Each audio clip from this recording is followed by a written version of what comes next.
Bueno, a continuación presentaremos las palabras de clausura y de síntesis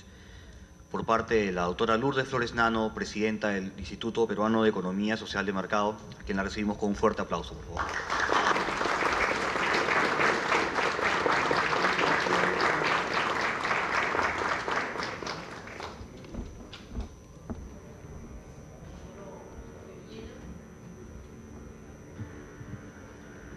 Representante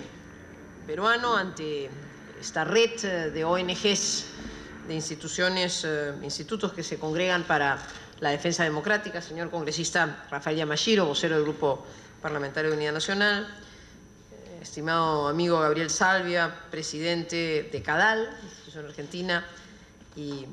señor Michael Linenthal, representante de la Fundación Adenauer, queridas y queridos amigos. Es para mí un gratísimo honor poder participar de esta reunión en la que, gracias a la generosidad del Grupo Parlamentario de Unidad Nacional, podemos hacer uso de las instalaciones del Congreso de la República para ver nacer un esfuerzo democrático interesante en que 4 instituciones, CADAL, institución argentina, la Corporación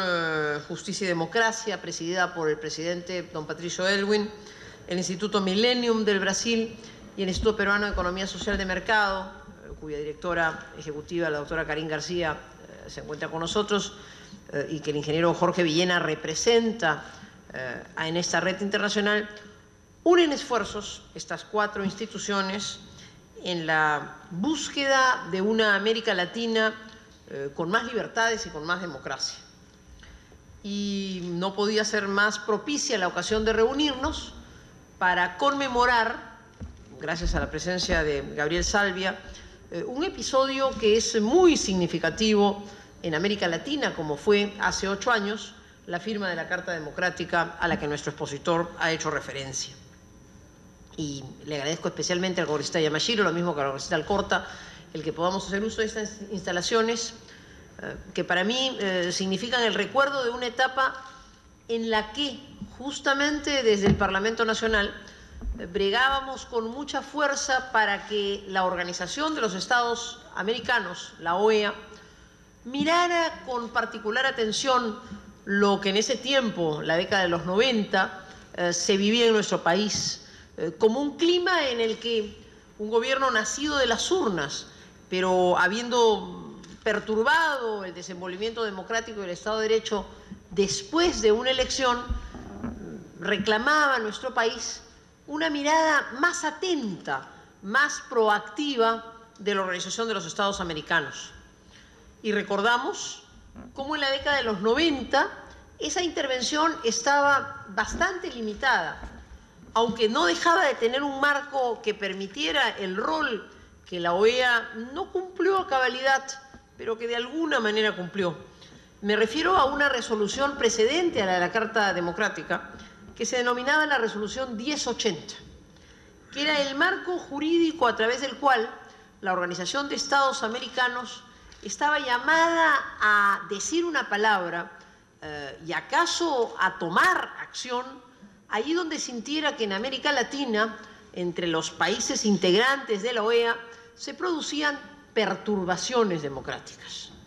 Y fuimos entonces las fuerzas democráticas representadas en el Parlamento y los actores en la sociedad civil que en más de una ocasión reclamamos a la OEA la aplicación de la Resolución 1080.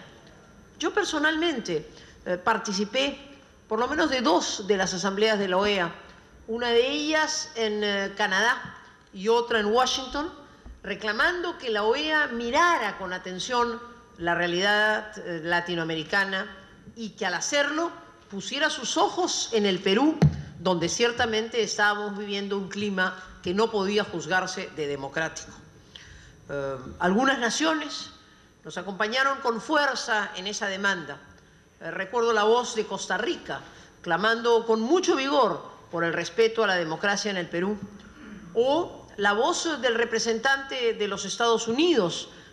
a través de su embajador, señalando con nitidez cómo es que, en efecto, esa Resolución 1080 debía ser aplicada con rigor y con fuerza para que la OEA se comprometiera activamente en la recuperación democrática y en el cauce institucional que el país había perdido. Otros países, entonces no viviendo la primavera democrática que hoy se vive, como México, recordaban con claridad la vieja tesis mexicana de la no intervención para sostener que de ninguna manera debían tener algún rol más activo y demandar de la OEA un papel más predominante. Salido el PRI, 70 años después en el gobierno, sin duda los gobiernos panistas han sabido ponerle mucho más énfasis a un papel más promotor de la democracia en América Latina a través de la OEA. Y otros países que ciertamente miraban con mayor preocupación el rol geopolítico o una tarea más tibia para la OEA. Cuando el Perú recuperó a plenitud su vida democrática después del gobierno de transición, fue sede, como se ha recordado aquí, de una conferencia anual también de la OEA. Y hace 8 años, coincidiendo con un episodio que ha marcado la historia del tiempo contemporáneo, el ataque a las Torres Gemelas en Nueva York, aquí reunidos en Lima, los cancilleres representantes de los países de la OEA suscribieron la Carta Democrática. Y esta Carta Democrática estaba llamada a ser ya propiamente un tratado y no solo una resolución con carácter de recomendación, sino un tratado que estableciera con nitidez y con claridad el papel que la Organización de Estados Americanos se daba a sí misma para poder ser un instrumento genuino de convivencia democrática en el continente. Este nuevo instrumento jurídico, este nuevo tratado que sustituía algunas resoluciones previas y entre ellas a la 1080, que se puso a prueba con el tema del Perú en la década de los 90, estaba llamada y está llamada a ser el instrumento internacional en cuya virtud los países de América Latina nos proclamamos países democráticos y nos obligamos, en virtud de nuestros compromisos internacionales y de la voluntad de nuestros pueblos, a preservar no solo la democracia, sino el Estado de Derecho. Y eso es lo que esta tarde nuestro expositor y las preguntas que ha respondido han permitido marcar con mucha claridad. La democracia, ese sistema político que nace de la voluntad de los pueblos de elegir a sus gobernantes, necesita tener, y los países latinoamericanos estamos comprometidos a tenerlo, un marco que configure el llamado Estado de Derecho. En primer lugar, un marco constitucional, porque el Estado de Derecho es, en primer lugar, un Estado constitucional. Es un Estado en el que las reglas de juego vienen de una norma fundamental, que es la que ordena el sistema jurídico,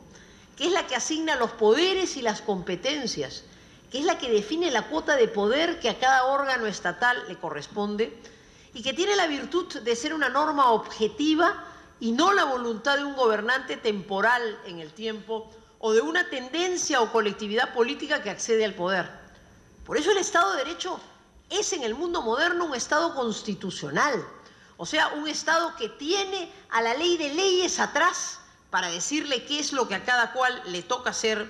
y cuál es el ámbito de su potestad y cuál es el límite de su actuación. Y le corresponde a ese Estado constitucional decirles no a las personas a las que inspira la libertad y antes la consideración de su dignidad, sino a las instituciones en un país, cuál es el rol que a cada cual le corresponde cumplir. Y entonces tendría que decir también que es característica de un Estado de Derecho y de un Estado constitucional del derecho el que el poder y la actuación tenga carácter institucional. Y la democracia peruana, como las democracias latinoamericanas, tenemos que hacer un esfuerzo mucho mayor por hacer prevalecer instituciones, porque la vida de nuestra nación se institucionalice, porque no seamos naciones seguidoras solo de caudillos con cuotas variadas de poder o de fuerzas efímeras que emergen y que desaparecen. Lo que hace la verdadera república, lo que hace la verdadera democracia, es su capacidad de tener instituciones sólidas y duraderas en el tiempo. Instituciones genuinamente republicanas, instituciones duraderas, instituciones capaces de preservarse y de perdurar en el tiempo, más allá de los avatares que en cada coyuntura política puedan darse.